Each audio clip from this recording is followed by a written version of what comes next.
نحمده ونصلي على رسوله الكريم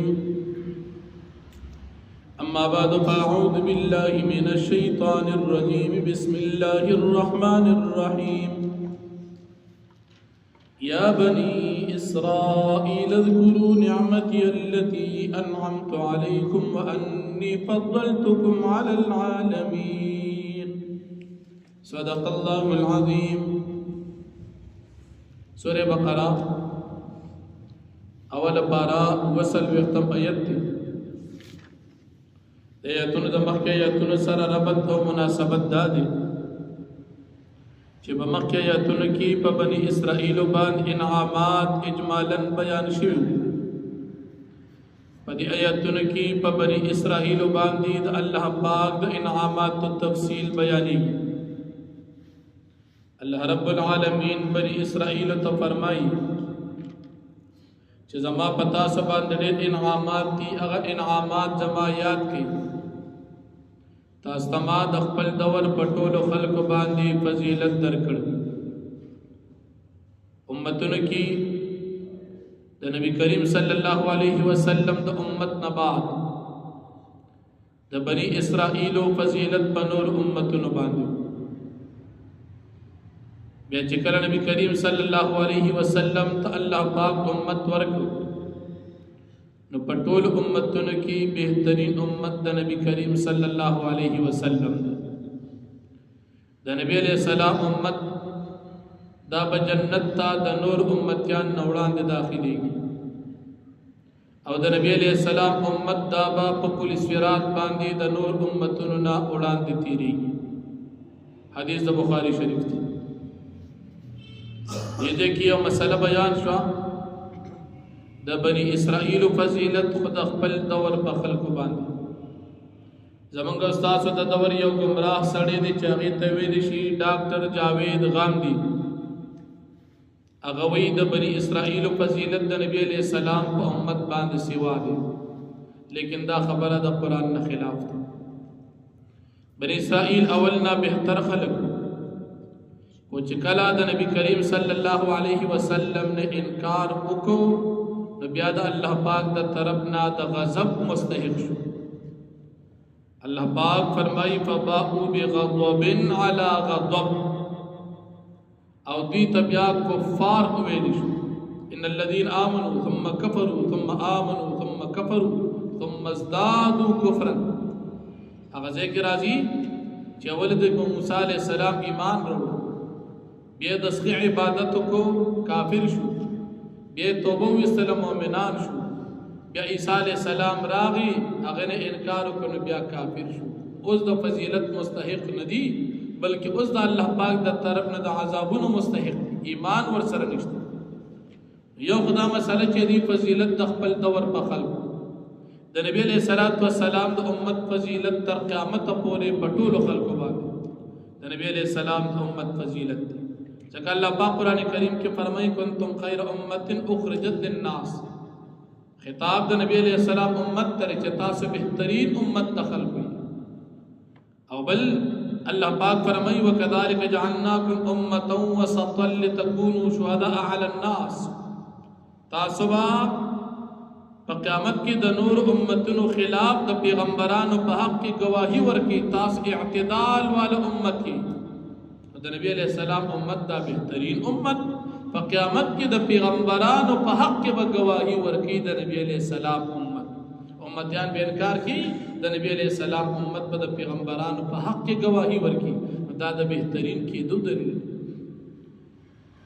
ورپسې د آیت کریمه کې الله پاک دی بنی اسرائیل ته فرمایي چې تاسو هغه ورځ نه ویریږئ چې هغه ورځ ډېره سخته ورځ ده. بیا د مجرم د خلاصېدو څلور صورتونه دي. یو صورت د مجرم د خلاصېدو ضمانت څوک ورکړي مجرم د بوزما په خپل ذمہ داري باندې نو په ضمانت باندې او سړی خلاص مجرم. دیم صورت د مجرم د خلاصېدو سفارش دی یو سړی سفارش وکړي نو مجرم د جرم نه د سزا نه بچي.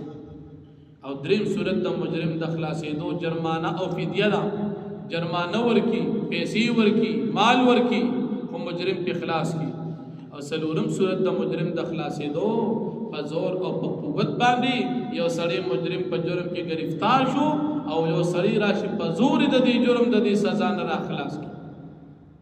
د قیامت داسې سخته ورځ چې د مجرم د خلاصېدو څلور واړه صورتونه به دغه ځای ناکام وي. نه الته ضمانت چلیږي چې یو سړی وي زه ضمانت کوم سه ما سره پرېږدم، قیامت کې دام نشته. دویم سفارش د کافر د پاره سفارش او شفاعت هم نشته چې څوک شفاعت کوي چې پرېږدي. او دریم فدیه په قیامت کې فدیه هم نه چلیږي چې جرمانه ورکړي ځان بخلاص کی. او سلورم بدماشي او زور او قوت په قیامت کې دا هم د الله پاک په دربار کې نه چلیږي.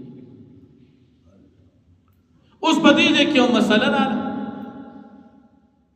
ولا يقبل منها شفاعت. شفاعت به الته نه چلیږي.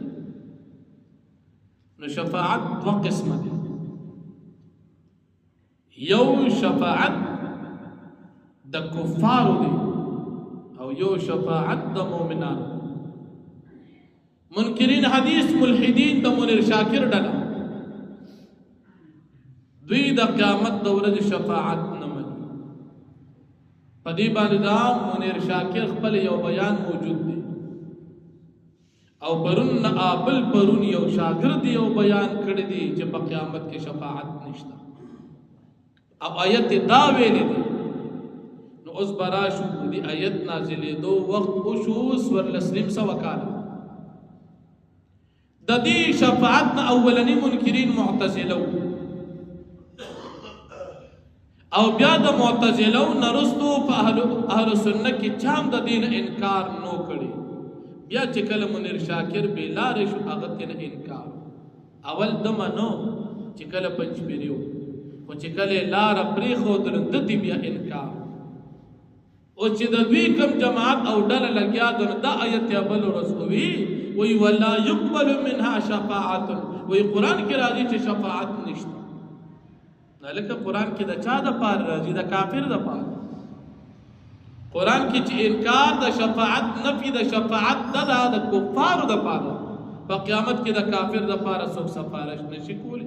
دا خبره خو ټیک حدیث د بخاری شریف دی. دا خلک حدیثونه نه مني. حدیث د بخاری شریف دی. نبی کریم صلی الله علیه وسلم فرمایي کله چې د قیامت ورځ شي دا ټول خلک په میدان کې ولاړی د حساب کتاب الله پاک به حساب کتاب لانی شروع کړي. خلق به تنگ شي خلق باندې به تکلیف چې حساب کتاب شروع شي. اوس نه جنت ته ځو نه جهنم ته حساب کتاب نشته ولاړ انتظار. اخر وسو کو ته چاله راځي چې ورشو آدم علی السلام ته سفارش درخواست کی چې سیب تراله سفارش شو چې د حساب کتاب شروع شي. دا خلق براشي حضرت آدم علیه السلام ته. آدم علیہ السلام بوتی دا مرتبه و منزل زمانه دا کار زنشم کولی. جتا سولار شی حضرت نوح علیہ السلام خلق بلار شی نوح علیہ السلام جی شفارس را لو کی چل اللہ پاک دا کار شروع کی. نوح علیہ السلام بو فرمی دا شفاعت زنشم کولی دا کار زمانه دی. لرشی حضرت موسیٰ علیہ السلام موسیٰ علیہ السلام بو فرمی زم نشم کو. ابراہیم علیہ السلام ابراہیم علیہ السلام بو فرمی موسیٰ علیہ السلام للرش. موسیٰ علیہ السلام بو فرمی عیسیٰ علیہ السلام تلرش. عیسیٰ علیہ السلام بو فرمی دا زنشم کولی لرشی نبی کریم صلی اللہ علیہ وسلم. نو نبی علیہ السلام اللہ پاک تا پسیدہ باندے کرو. اللہ پاک بو تو فرمی وارا سب واری. نبی علیہ السلام بو فرمی یا اللہ پاک دا حساب کتاب. نو نبی علیہ السلام په شفاعت باندې حساب کتاب شروع شي. حدیث د بخاری شریف د دویم جلد ختمېدو کې دا ځای او تقریبا لزای امام بخاری صاحب دا حدیث ذکر کړی دی.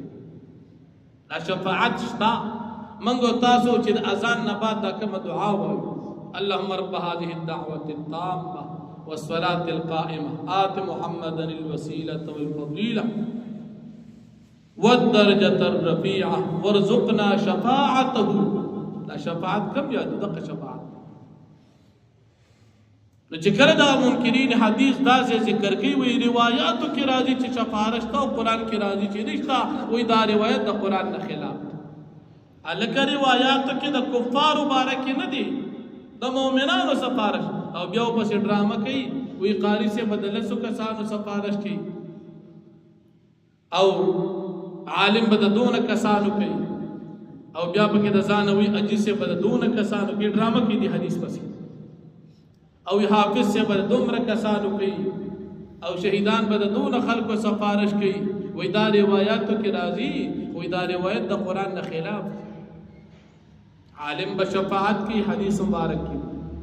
حافظ به شفاعت کوي، احادیث مبارکو کی دي. شهیدان به کوي، احادیث مبارکو کی دي.